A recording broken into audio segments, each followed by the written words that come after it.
You are Locked On Rays, your daily Tampa Bay Rays podcast, part of the Locked On Podcast Network, your team every day.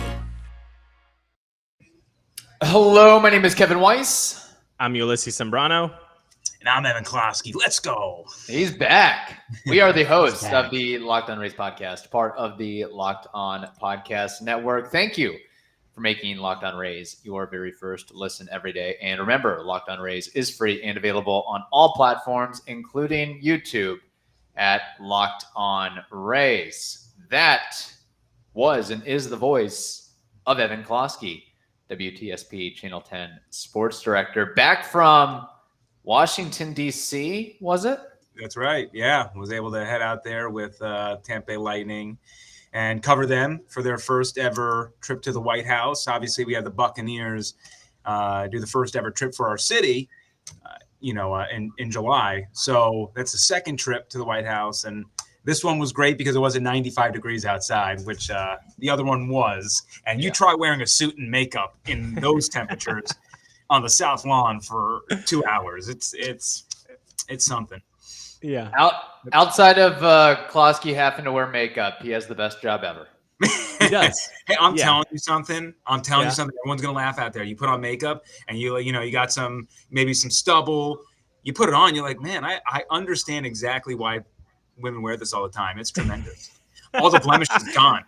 My skin looks fantastic. My makeup is just the beard. So really, it's Kevin who's at a disadvantage here with no facial hair. He's like, okay, this is how it is. Like I had no mustache, no soul patch, nothing. Yeah, you all might want to stop talking about facial hair and makeup and just let's move on from that. Fair enough. Locked on makeup. Before I dig myself locked on makeup. Well. We need some makeup for the Rays right now. They need some makeup games. Yeah, good transition. 9-8. Evan, what's been your take of? I know it's early. It's a 162 game season. It's not a 60 game pandemic season. There's been some up and down so far in this season for the Rays. Well, first and foremost, let's just say that this is the third straight season that they've started 9-8. Okay, and obviously the last two seasons have been just fine.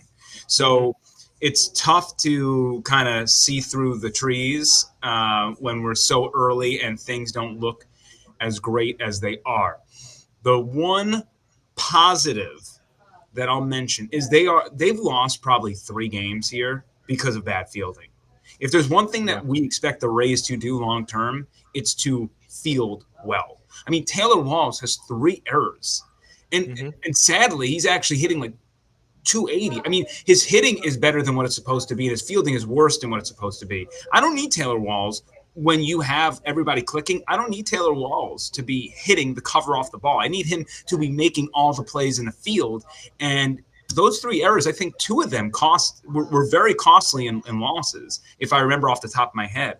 I mean, we just saw it with the game against the Mariners, who for some reason just had a hex on this team. But they gave up 8 runs. All 8 of those should have never happened. Wander Franco botches the easiest double play ball that he'll ever have. G-Man Choi throws a ball 4 inches in front of him, and that also should have at least gotten an out at home. And, Kevin Kiermaier misplays a ball in center field. There's just a lot of things where our expectations for this team defensively, outside of Brett Phillips when he's in the lineup, I mean, they just they're just not making the simple play. Their fundamentals are way off. So the Rays are not a good enough team to beat opponents by messing up the fundies. So that is their magic. People want to talk about how they do things so successfully with the payroll and all this stuff. It's because they play great baseball, amazing defense, tremendous base running. They do all the little things. They were never great situationally because they go for home runs, and that's the concern right now. Is they are not hitting enough home runs. They are a squad who likes to barrel up, and Zunino is a big old issue. Before we get to that, because I do want to hit on that, I want to touch on the defense part that you were talking about. I don't want to single out anybody because I think it's mostly been across the team that the defense has not been really solid. But I have never been a a believer in Brandon Lau being above average as a second baseman. I know me and Kevin differ on that. I stick him at first. I don't care that the guy isn't 6'2". Stick him at first. Like, he is just barely average at second base, and the mistakes that he is doing, just, you can't have that at second base, man.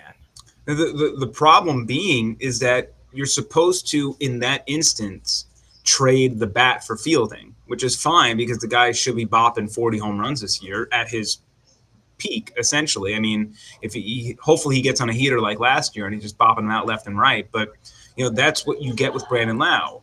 But the problem is it's exacerbated because people who we do expect to make plays are not either. So when they're not making plays and he's not making the plays, like I know what my expectations are for Brandon Lau, but for Wander and Wander's tremendous. So don't misconstrue this. I love that man, and thank God the Rays have him, because who knows where they would be to start the season without Wander Franco.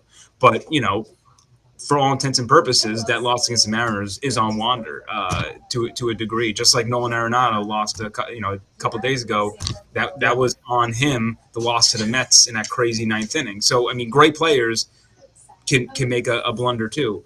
But I'm more upset with the Walls errors over anything else, because this is the guy who's been so highly touted as the best fielder in the organization. He's tremendous. Like, you can't be making 3 errors in the first 10 games. That's the one thing you cannot be doing. So I don't expect that moving forward, by the way. That's why, again, all of this, I'm optimistic, because I just feel like it's a lot of uncharacteristic stuff.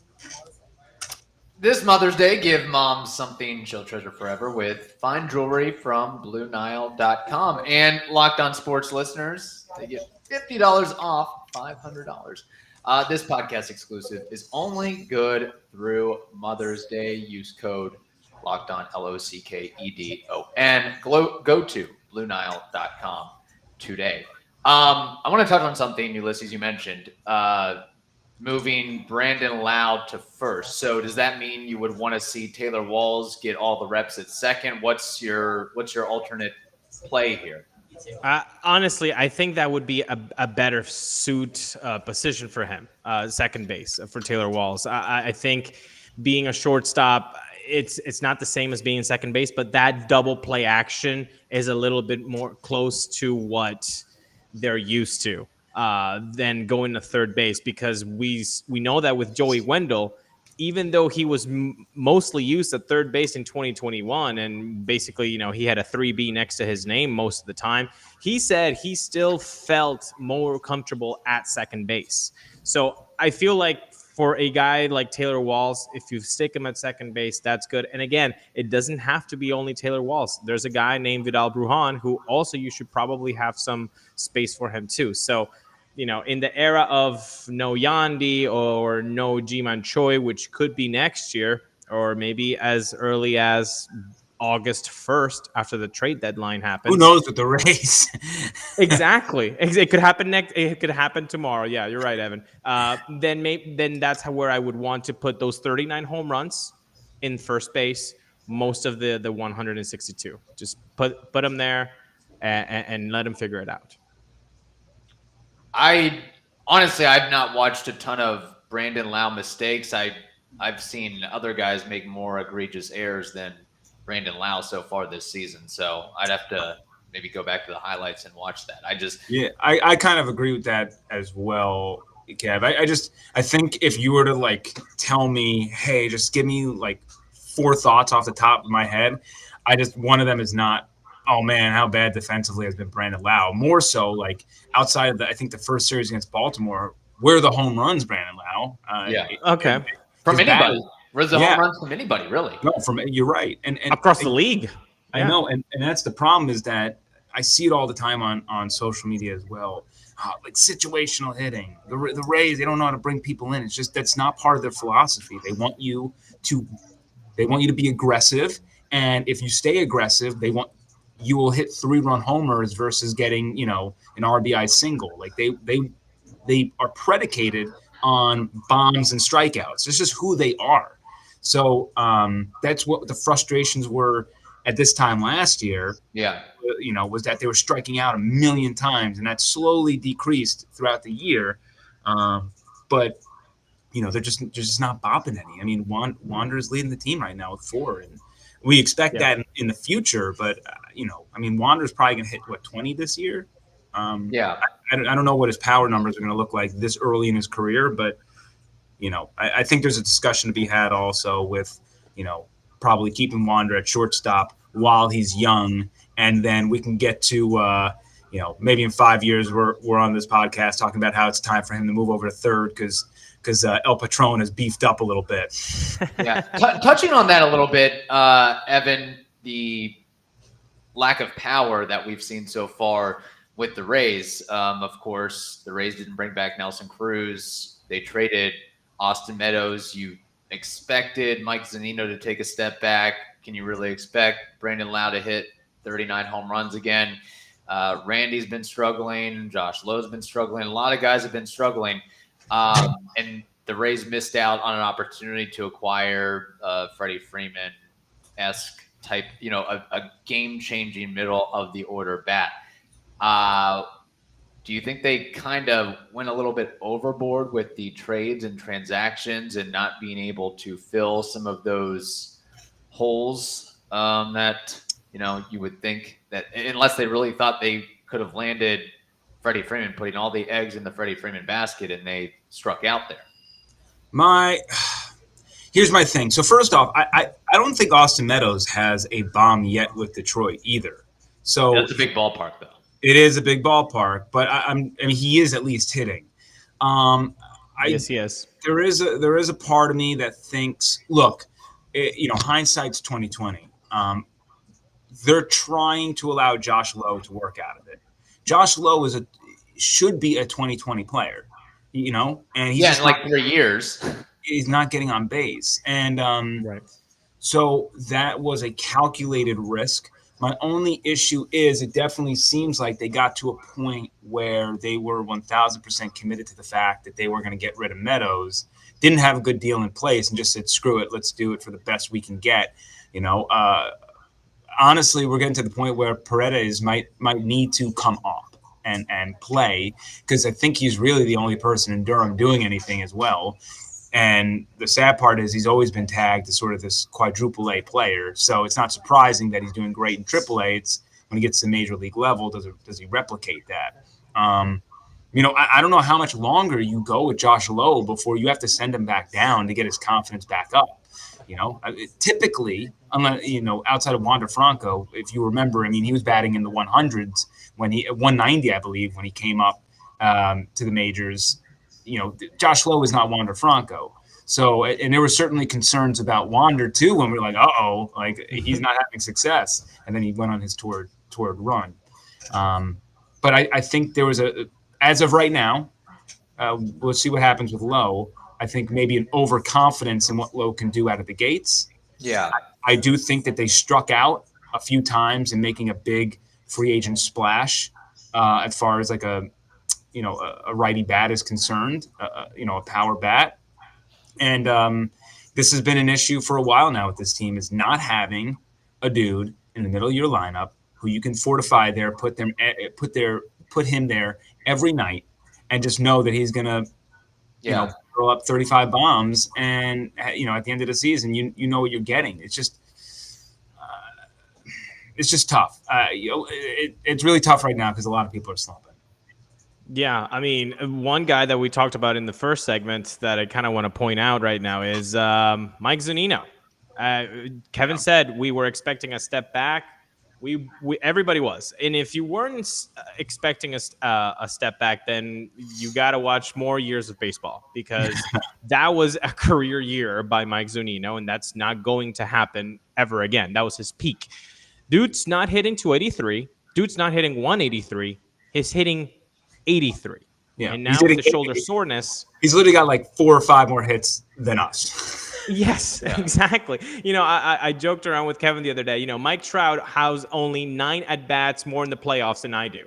So it's the same thing with Zunino right now. 4 or 5 hits more than me in the show in 22. So We don't know about the injury, how far that's going to get him off, but what's going on with the backs? Should we be worried about Zunino? Should we be thinking Rene Pinto could possibly be a good pickup right now for that position? Yeah, I mean, it's a great question, and I'll say the similar thing to sort of what Kevin's question was. We gotta revisit both of these questions probably in like 3 or 4 weeks, and then I can have a better answer. It's just with Zunino, he's never hit for average ever. He's always been home run or nothing really. And look at last year. What did he bat last year? Like 200, 190? No. I think he actually went 216, right, Kevin? 216. Yeah. Was it 216? Yeah, it was amazing for him. 216, and we're like, whoa, amazing. I mean, so that's the problem with Zunino is my guess is if you're in the Rays front office, Z is going to have a hot streak at some point. It's like you building a fantasy lineup and you have a guy on your bench and you know that he's going to provide you home runs in a category, but you do not know when it's going to come. So what happens? You got to keep playing him because the moment he has that 2 home run game or like 5 homers in 3 games, you're going to benefit from it. But it's the Zunino week, like Shark Week, the Zunino week. It is, and he's going to have a tear at some point, and we're going to be like, oh, he's back. And guess what? He's going to crater again because that's, that's the problem with guys like that. Look at Joey Gallo. Look at all these guys. They're great when you look at the end of the season. I mean, Brandon Lau kind of touches on this a little bit, but he does more. Is that it's just the highs are high and the lows are low, and I get it where when you go throughout the entire season, I think, Eric Neander and company would say, look, we get it, but he's a big, when the highs are high, we're winning those games. So you have to you have to calculate that as far as the lows are lows too. So it's frustrating to watch. Yeah. But I mean, if Zunino is just going to bop 25 home runs and get out every other time, to me, it's not worth it. And, I don't know, Rene Pinto has 1 game to his belt. Yeah. He's already got more home runs than Mike Zunino and a 4th of the hits. So who knows what's going to happen.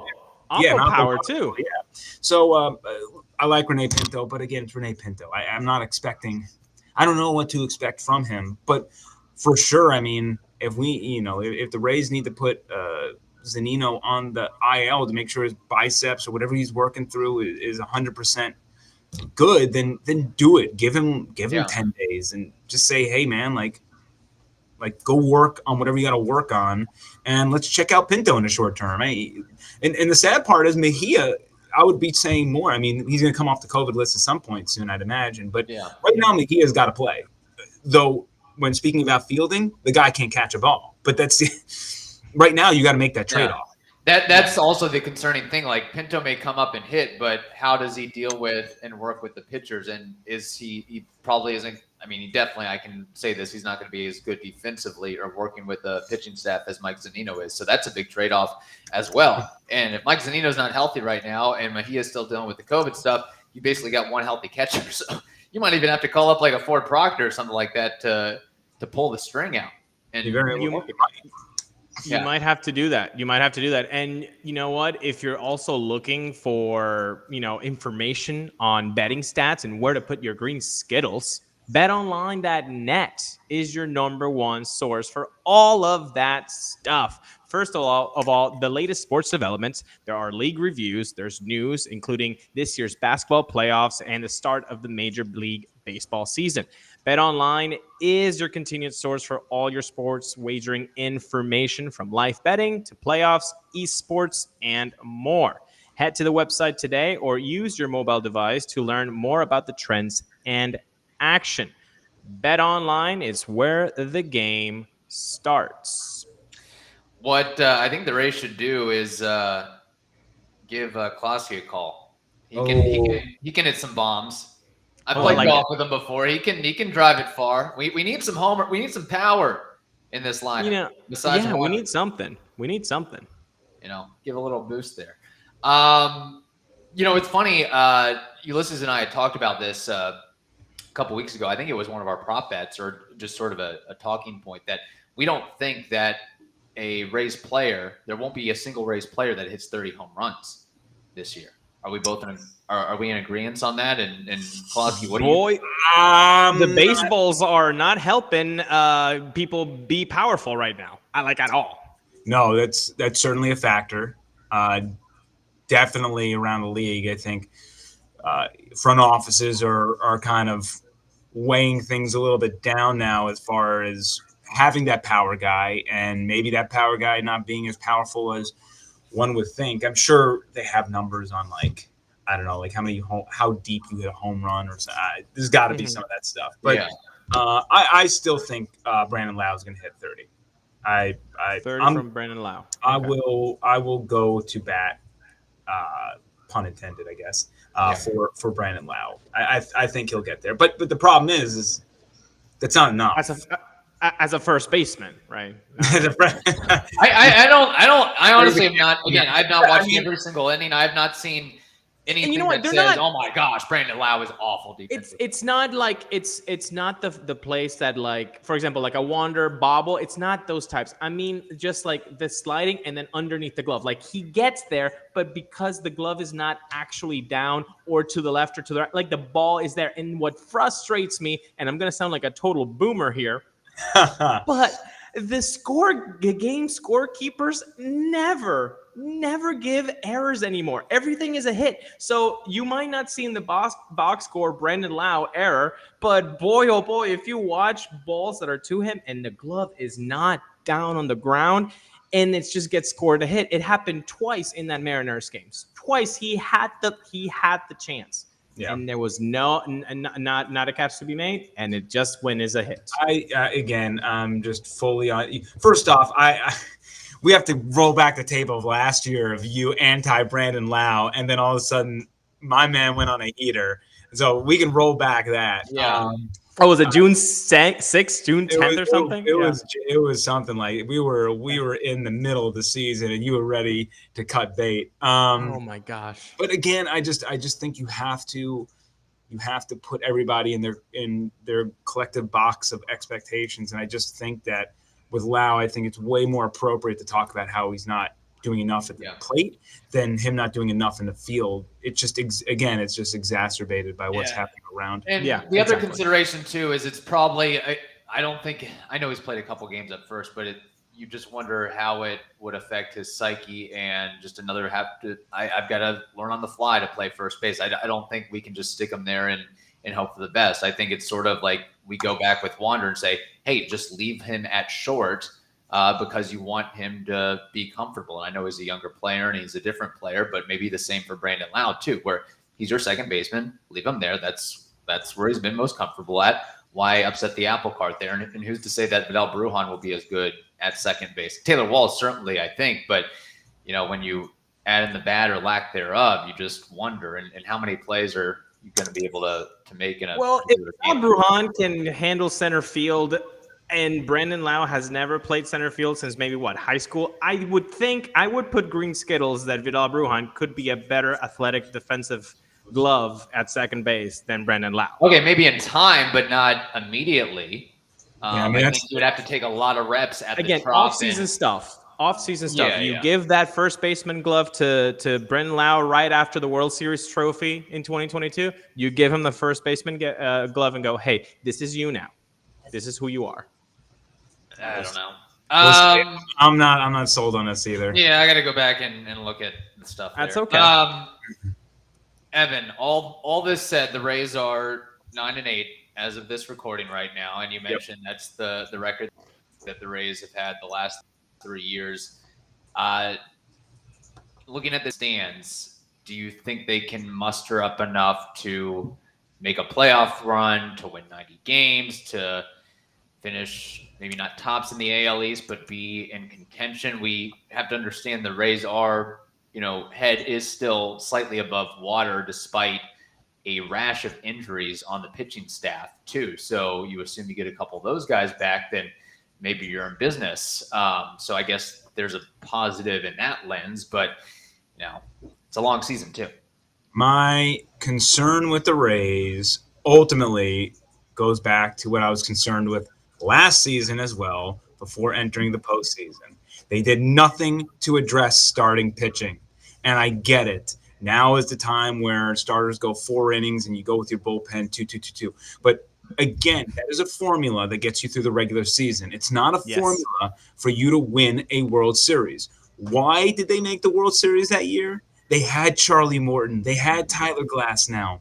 They had all these pieces. Who's the third guy in that rotation? Blake Snell. Thank you, Blake Snell. Right there. You go to San Diego and people forget about you. That's okay. Yeah. Well, I mean, and to be fair, it looks like the Rays kind of made a good deal there, even though they have, they still haven't. I mean, we don't know what Patino is, but still, it's just that's how you win playoff games. Now you can hope that McClanahan, Boz, and Glasnow can turn into that, but knowing the Rays, Glasnow won't be a part of the long-term plans for the team. And then they'll have Bradley, and then by the time that those guys are ready, then they're going to ship McClanahan off. And I get it. You need, at some point, management needs to say, we have to go for playoff championships and not just making it to the playoffs. And at some point, you got to take that leap of getting that. Because I do think by the way, if Glasnow returns this year, it's probably going to be in a relief role. He's probably going to have about an inning or so in him as he works his way back. We don't expect him to be back until September, even if he makes it back. So that's if everything goes right. But at the same time, you're entering the playoffs with the same group of names: McClanahan, probably Boz, probably Rasmussen. And is that good enough? And I'm going to argue no when you look around the league and you see what the Mets have, or the Blue Jays, even like having Jose Berrios come out. Does Kluber change that for you? Not really, because I don't expect Kluber to be healthy all year.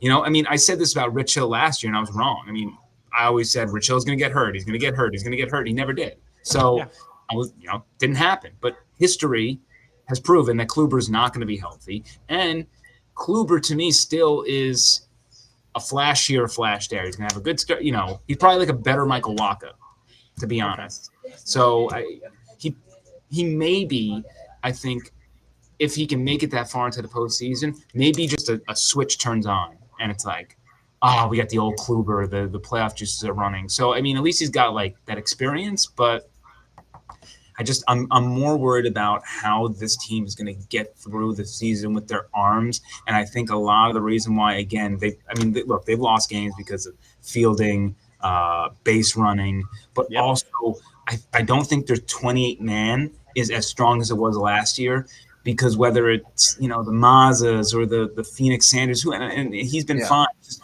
at the end of that kind of bullpen,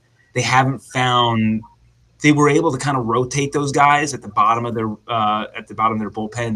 They would help out. I mean, we had, Lewis Head last year was amazing. Yeah. And this year is just they kind of get in those spots, and the guy comes in and he's just not good enough. A run comes off, or 2 runs come off. Yeah. And but overall, the pitching has not been really the bigger issue here. Well, when you don't adequately replace Colin McHugh and Joey Wendell and Austin Meadows and Nelson Cruz, you're probably not going to be as good of a team as you were the year before. If you like the sound of that voice, Evan Closky, well, we got good news for you. He's going to be back on for the Friday episode as well, so stay tuned for that. Thank you for making the Locked On Rays podcast your very first listen every day. Now make your second listen the Locked On MLB podcast. That is also free and available on all platforms. Hope you all have a wonderful day. Stay safe, and we will talk to you tomorrow.